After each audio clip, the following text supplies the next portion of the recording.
जहद करेगी। यार मैं नहीं हूँ आप नसीब नहीं हो भाई, आप वीडियो ना बनाए, मैं अभी पुलिस को बताता हूँ। पुलिस तब बुलाओ, बुलाओ पुलिस को बुलाओ।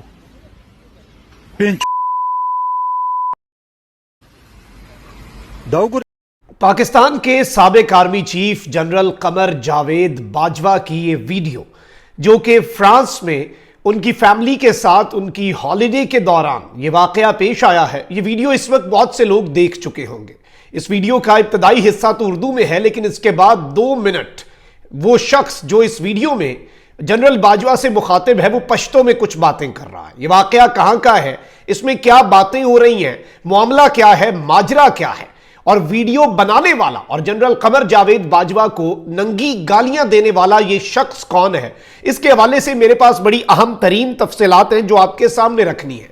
और इस वाकये के कुछ और पहलू भी हैं, और इस पूरी सिचुएशन को, ये जो पूरा एक विजुअल इस वक्त पूरे सोशल मीडिया को अपनी लपेट में ले चुका है, ये वीडियो क्लिप। इससे पहले क्या कुछ होता रहा, इसके बाद अब क्या होना है, और ये क्यों इतना अलार्मिंग क्लिप है, इस हवाले से भी कुछ तफसीलात और कुछ बड़ी सख्त बातें हैं और कुछ बड़ी दिल की बातें होंगी ऐसी जो मैं आपके सामने रखूंगा। इसके अलावा कुछ और पॉलिटिकल अपडेट्स भी हैं। राना सनाउल्लाह जो हैं, उनके हवाले से बड़ी तशवीशनाक खबरें इस वक्त आ रही हैं। उनकी सेहत के हवाले से सुप्रीम कोर्ट से भी एक बड़ी अपडेट है, और पाकिस्तान तहरीक इंसाफ की विकेट्स भी गिर रही हैं। पहले मैं 4-5 बड़ी अपडेट्स जल्दी जल्दी आपके सामने रख दूं, फिर जनरल कमर जावेद बाजवा की जो एक वीडियो है, उस वीडियो का हम पूरा एनालिसिस करेंगे हर एंगल से, और स्पेशली इस वीडियो के अंदर जो पश्तो में बातें हो रही हैं, मैं उनकी एक ट्रांसक्रिप्ट एक तरह की, अब गालियों की तो मैं आपके सामने ट्रांसक्रिप्ट या एक्सप्लेनेशन नहीं रखूंगा, गालियां तो गालियां होती हैं, और इंतहाई गलीज गालियां थी, इंतहाई नंगी गालियां थी जनरल कमर जावेद बाजवा साहब के लिए, जो इस शख्स ने अदा की अपनी जुबान से। मैं तो वो ना अदा कर सकता हूं, बल्कि जो क्लिप आपके सामने चलाया उसमें भी इंश्योर किया कि बीप जो है वो लगाई जाए और वो ना सुनवाई जाए।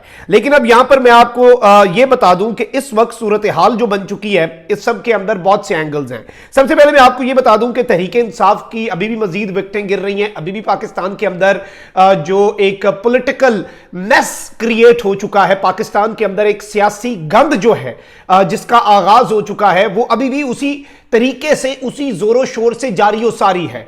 और आप देख लें कि कल रात जो 2 गिरफ्तारियां हुई, हमाद अजहर के वालिद नदीम अफजल चंद और वसीम अफजल चंद जो कि पीटीआई में है, नदीम अफजल चंद पीपल्स पार्टी में है, उनके 75 साल वालिद, हमाद अजहर के 82 साल वालिद, इसके साथ मियां असलम इकबाल साहब की अगर रुदाद सुने तो दिल जो है वो खून के आंसू रोता है, कलेजा फट जाता है कि भाई ये इस हद तक, मतलब this is not acceptable at all. लेकिन जारी बात है ये सब कुछ इस वक्त हो रहा है। अब यहां पर तहरीक इंसाफ के रुकन सिंध असेंबली हैं मलिक शहजाद अवान, इन्होंने भी पाकिस्तान तहरीक इंसाफ छोड़ने का ऐलान कर दिया, और कराची प्रेस क्लब के अंदर इन्होंने भी एक प्रेस कॉन्फ्रेंस की है। मलिक शहजाद अवान ने पीटीआई को खैरबाद कह दिया, और इन्होंने कहा कि शरपसंद अनासर का ताल्लुक किसी भी जमात से हो, उन्हें इबरतनाक सजा देनी चाहिए। हमारी फौज दुनिया की अजीम फौज है, अपनी फौज पर हमेशा से फख्र रहा है। यादगार शौदा की बेहुरमती किसी सूरत काबिल कबूल नहीं। 9 मई के वाकयात में जो भी मुलव्विस थे उन्हें बेनकाब करना जरूरी है, तो बिलाशुबा जरूरी है, इसमें तो किसी मुहिब वतन पाकिस्तानी को इसमें शक हो ही नहीं सकता। तहरीक इंसाफ की साबिक रुकन सूबाई असेंबली सबीन गुल ने सियासत और मुल्तान से टिकट होल्डर शाजिया अब्बासी ने पार्टी छोड़ने का ऐलान भी कर दिया है। और सबीन गुल की जानिब से जारी बयान में कहा गया है कि मैंने हमेशा पुरअमन सियासत की है, और कभी जलाओ घिराओ और वही सारा जो एक स्क्रिप्ट है और वही मजम्मती बयान और ये सारी चीजें, ये 2 बड़ी अपडेट्स थी। इसके साथ ही साथ सुप्रीम कोर्ट में भी एक बड़ी डेवलपमेंट हुई है, और सुप्रीम कोर्ट कराची रजिस्ट्री में केएससी की निजकारी के खिलाफ जमात इस्लामी की दरखास्त पर समाअत हुई, और चीफ जस्टिस उमर अता बंदियाल की सरबराही में 3 रुकनी बेंच ने इस्लामाबाद से बजरिया वीडियो लिंक इस केस की समाअत की। जस्टिस अतर मिनल्ला ने कहा कि यह पॉलिसी का मैटर है, इसका दायरा इख्तियार ये कोर्ट तो नहीं, मेरा ख्याल है पहले मुनासिब फोरम पर जाना चाहिए। जस्टिस आयशा मलिक का कहना था कि अब तो इदारे की निजकारी हो चुकी है और इदारा तवील अरसे से काम कर रहा है। वकील जमात इस्लामी रशीद रिजवी ने कहा कि इसमें कई मामलात हल तलब हैं, मुझे सुना जाएगा तो बताऊंगा कि समाअत क्यों जरूरी है। इस हवाले से मैं अहम नुकात पर अदालत की रहनुमाई करना चाहता हूं। चीफ जस्टिस उमर अता बंदियाल के रिमार्क्स, ये केस कोई इतना बड़ा या एक नेशनल इंपॉर्टेंस का case, obviously it is a very important case, but मैं आपके सामने क्यों रख रहा हूं ये आपको समझ आ जाएगा। चीफ जस्टिस उमर अता बंदयाल ने कहा कि निजकारी को 18 साल हो चुके, कई डेवलपमेंट्स हो चुकी हैं, आप दरखास्त को अपडेट और अपग्रेड कर लें तो अच्छा है। आप पहले हाई कोर्ट से रुजू करें, फिर सुप्रीम कोर्ट आए। सुप्रीम कोर्ट मुआशी मामलात में मुदाखलत नहीं करेगी। ये जो लाइन है ये बड़ी इंपॉर्टेंट है कि पाकिस्तान के मुआशी मामलात जो हैं, इकोनॉमिक अफेयर्स जो हैं, उनमें सुप्रीम कोर्ट ऑफ पाकिस्तान ने मुदाखलत नहीं करनी। और इन मुआशी मामलात में सुप्रीम कोर्ट को कोई महारत हासिल नहीं। वैसे भी पार्लियामेंट ने आर्टिकल 184 की शिक 3 से मुतल्लिक 2 कवानीन बनाए हैं, पुराने मुकदमात समाप्त के लिए मुकर्रर कर रहे हैं ताकि देख सकें कि लाइव इशू क्या है। अच्छा, ये चीजें जो है ये बड़ी इंपॉर्टेंट हैं, क्योंकि मैं आपको ये बता दूं कि चीफ जस्टिस ने ये जो रिमार्क्स दिए हैं, ये रिमार्क्स इसलिए अहम है क्योंकि आगे चल के आपके मुल्क में मईशत के हवाले से कुछ बड़ी अपडेट्स होने वाली हैं।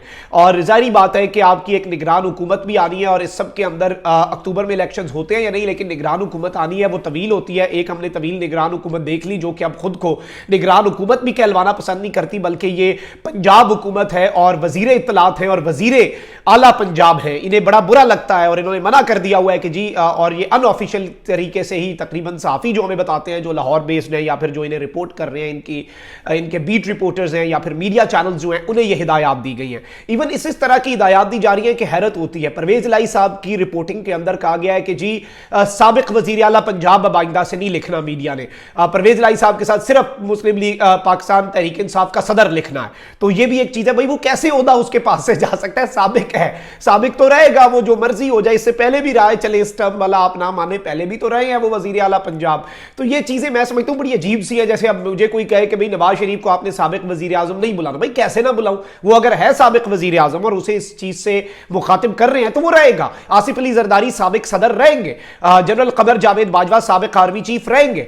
ये चीजें तो नहीं हो सकती कि आप कहें कि जी बस इस चीज को सेंसर कर दे या इससे नैरेटिव इससे नहीं। अच्छा, अब यहां पर एक तशवीशनाक खबर यह आई है कि विफाकी वजीर दाखिला राना सनाउल्लाह की तबीयत नासाज होने पर उन्हें अस्पताल मुंतकिल किया गया। अल्लाह ताला राना सनाउल्लाह साहब को सेहत कामिला अजला अता फरमाए और अल्लाह ताला उन्हें जल्द सेहत याब करे। सब लोग जितने बीमार हैं पूरी दुनिया में जहां जहां, उन सब की सेहत याबी के लिए दुआ है। ज़राए के मुताबिक विफाकी वजीर दाखिला राना सनाउल्लाह की तबीयत नासाज होने पर उन्हें फैसलाबाद इंस्टीट्यूट ऑफ कार्डियोलॉजी लाया गया और राना सनाउल्लाह को बुखार और ब्लड प्रेशर कम होने की शिकायत हुई। ब्लड प्रेशर और तबीयत बेहतर होने पर उन्हें अस्पताल से डिस्चार्ज कर दिया गया। अलबत्ता उनकी कुछ टेस्ट हैं वो किए गए हैं और ये जो टेस्ट हैं राना सनाउल्लाह साहब के, इनमें उनकी जारी बात है कि हार्ट अटैक जो होता है, दिल का जो एक आपको होता है मसला, और दिल के वो मरीज भी हैं, अल्लाह ताला उन्हें सेहत दे, तो उन्हें अपना ख्याल भी रखना चाहिए सेहत का। और ज़्यादा स्ट्रेस जो है वो भी इस काम में अच्छा नहीं है, अपनी डाइट का ख्याल रखना चाहिए। और स्ट्रेस सबसे ज़्यादा मैं समझता हूँ कि दिल के मरीजों के लिए स्ट्रेस, एंजाइटी, ये चीज़ें बड़ी ख़तरनाक हो सकती हैं। और सेहत एक ऐसा मामला है, इसके ऊपर तो हम सब का एक ही इस पे नैरेटिव होना चाहिए और सबका। और ये पार्टी जो एक होती है ना एफिलिएशन, उससे बहुत बियॉन्ड होता है, पर्सनल लाइकिंग डिसलाइकिंग से बहुत बियॉन्ड होती है ये चीज़, और ये आपके अपने इखलाक का मुजाहरा आपने करना होता है। अच्छा, एक जानिब ये सारी चीज़ें चल रही हैं, वहीं दूसरी जानिब अब ज़रा आ जाते हैं हमारे हरदिल अजीज़ पाकिस्तान के साबिक army chief general retired Qamar Javed Bajwa साहब पे। अच्छा, अब नाज़रीन इकराम, जनरल बाजवा साहब जो हैं ये जब से रिटायर हुए हैं उसके बाद से इन्होंने एक तकरीर की थी अपनी रिटायरमेंट से कुछ दिन पहले, और इन्होंने कहा था कि मैं गुमनामी में जा रहा हूं। उसके बाद ऑल दो जनरल बाजवा जो हैं वो उस तरीके से गुमनामी में नहीं जा पाए और उन्होंने बहुत से जर्नलिस्ट जो हैं उन्हें अपने घर मदऊ किया, उनसे मुलाकातें की। कभी मंसूर अली खान साहब इनके तर्जुमान बने, कभी जावेद चौधरी साहब को इन्वाइट किया। बड़े तवील तवील कॉलम्स, अपना मौक़िफ़ जो है, जो कि इस तरह से डायरेक्टली लाया जाना सामने उन्हें अलाउड भी नहीं है। एक सर्टेन टाइम होता है जिसके बाद वो पॉलिटिकल एक्टिविटी में आना चाहें, जिसके बाद वो मीडिया पे आना चाहें, वो हर चीज कर सके। लेकिन अभी उनका वो टाइम पीरियड पूरा नहीं हुआ, लेकिन अनऑफिशियल तरीके से बहुत से इंटरव्यूज, इतनी भरमार थी, आपको याद होगा कि उनके रिटायरमेंट के बाद से वो सही तरीके से गुमनामी में भी नहीं जा सके। उसके बाद जनरल बाजवा जो है उनके काफी क्लिप्स भी वायरल हुए और जनरल बाजवा जो हैं उनसे हमारे भी, मैं जारी बात है, मैं एक तकरीर मैंने की थी फरवरी में लिबर्टी चौक पे खड़े होकर, जिसमें मैंने कहा कि जी वो कौन था, वो बाजवा था। उसके बाद I had to leave the country, मुझे मुल्क छोड़ना पड़ गया था, इस तरह के हालात थे। तो जनरल बाजवा साहब से बहुत से लोगों के इख्तलाफात, बहुत से लोगों के जनरल बाजवा की पॉलिसी पर तनकीद, हर चीज़ सामने आती रही है। हमारी भी अपने इख्तलाफात रहे हैं। अब यहाँ पे जनरल बाजवा जो हैं वो गल्फ स्टेट्स जो हैं, दुबई हो जाए, यूएई, मुत्तहिदा अरब अमारात, वहाँ पे जाते रहे हैं। वहाँ पे उनकी कभी कोई एक तस्वीर आ जाती है जिसमें वो खड़े हैं किसी ट्रैफिक सिग्नल के ऊपर, वहाँ पे पेडिस्ट्रियन जो पैदल चल रहे होते हैं उनके लिए भी इशारे होते हैं, उनका एहतराम करते हुए वहाँ पे खड़े हो रहे हुए हैं।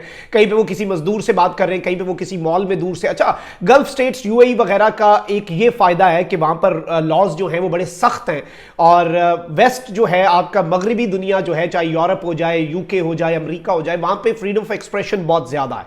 मैं आपको ये बारीक नुक्ता भी समझा देता हूं। जैसे गल्फ में अगर बाजवा साहब के साथ कोई आके बदतमीजी करे, उसे पुलिस ने उठा के ले जाना है, बल्कि आप उन्हें फिल्म भी कर रहे हैं। इसलिए लोग, आपने देखा होगा कि गल्फ स्टेट्स में से, यूएई में से बाजवा साहब की जितनी वीडियोज या तस्वीरें आई वो बड़ी दूर दूर से छुप छुप के किसी ने बनाई हुई थी।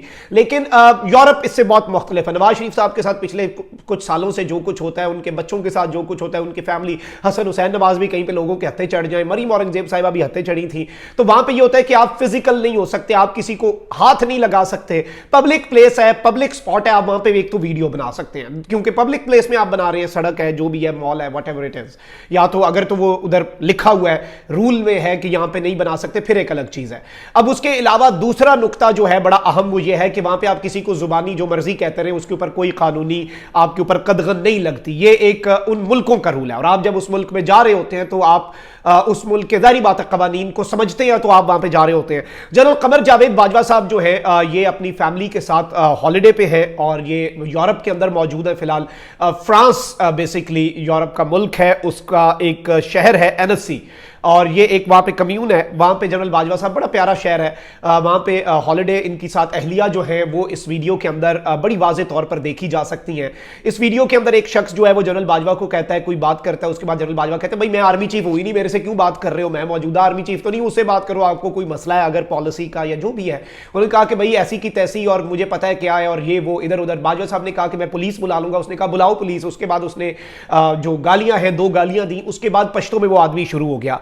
अपेरेंटली ये आदमी जो है ये इस सब के अंदर मैं आपको ये बता दूं कि जो इंपॉर्टेंट चीज है वो ये है कि इस शख्स ने ये अपने लहजे से, एक तो पश्तो है, पश्तो बोल रहा है, लेकिन ये अफगान मालूम हो रहा है, और इसने ज्यादातर बातें जो हैं, गालियां जो हैं, वो इसी कॉन्टेक्स्ट में दी हैं। उसके बाद इसने पश्तो में भी अच्छी खासी गालियां दी, और कहा कि जी हमारे मुल्क में 40 साल से तुम लोगों ने जंग छेड़ी हुई है, और यहाँ पे तुम लोग अपनी फैमिलीज के साथ, ये देखो यहाँ पे तुम लोग हॉलीडेज कर रहे हो, वेकेशन पे आए हुए हो। इस तरह की इस शख्स ने बातें की हैं। मैं समझता हूँ बिलाशुबा 1-2 चीजें जो इंपॉर्टेंट हैं, जो हम सबको समझनी चाहिए, वो यही है कि इस तरह की बातें, इस तरह की चीजों को कभी भी कोई प्रमोट नहीं कर सकता, इस तरह से किसी को गाली देना या जो भी मामला। लेकिन मैं आपको यह बता दूं कि यह शख्स जो है ये एक तो अफगान है, नंबर 1 जो चीज कंफर्म हुई है, और वायरल वीडियो में जनरल बाजवा बेबस इसीलिए बैठे हुए थे क्योंकि he was in Europe at that moment. और जाहिर बात है बेबसी इसलिए भी है कि ऑब्वियसली आप देखें कि पाकिस्तान के अंदर एक प्रोटोकॉल होता है, सिक्योरिटी होती है। जब आप एक आम आदमी बन के जाते हैं और आप, जाहिर बात है आप एक यूरोप में जा रहे हैं, तो फिर आप को पता होना चाहिए कि वहां पे लोग इस तरह की चीजें कर सकते हैं। किसी भी सूरत, I am not justifying what this person did, and specially general Bajwa साहब वाज विद हिज फैमिली, और फैमिली का जो तकद्दुस है, अहलिया उनकी साथ थी, और गालिबन बच्चे भी उनके शायद साथ हो, ना भी हो तो अहलिया साथ थी, फैमिली के साथ थे जनरल बाजवा।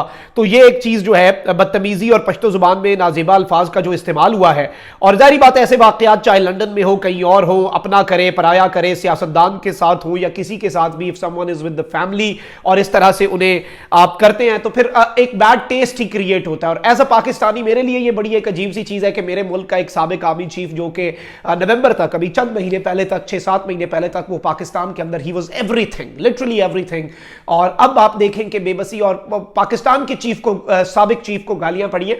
तो ये जब भी देखें ना, शहबाज शरीफ साहब के साथ जब इंटरनेशनल लेवल पे शहबाज शरीफ साहब कोई खच मारते हैं, इससे अच्छा लफ्ज और मेरे पास है कोई ना, या वो खच मारते हैं, बिलावल साहब जब इंडिया गए और वहां पे जो उनके साथ जयशंकर ने किया, तो बतौर पाकिस्तानी हमारा दिल दुखता है कि भाई जब आप मुल्क से बाहर है, आप हमारे रिप्रेजेंट कर रहे हैं, आप हमें, वही बात है, हमारे घर के मसले हम घर में हल करेंगे।